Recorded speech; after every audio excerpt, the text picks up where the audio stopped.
that if there is nothing available, fill 0.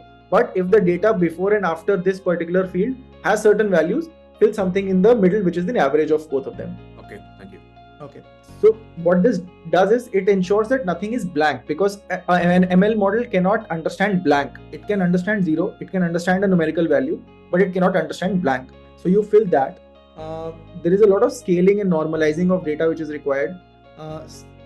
Certain outlier data has to be removed from the ML model's consideration. For example, if 99.9% of your users are behaving in a certain way on the platform and 0.001% users are just behaving the opposite way, that outlier data has to be removed before this data can be fed into the data model, because that 0.001% will completely put your data results into a haywire in the ML model.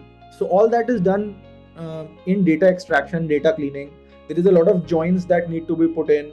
There is a lot of scaling and normalizing that needs to be done on the data so that it can be understood by the ML model.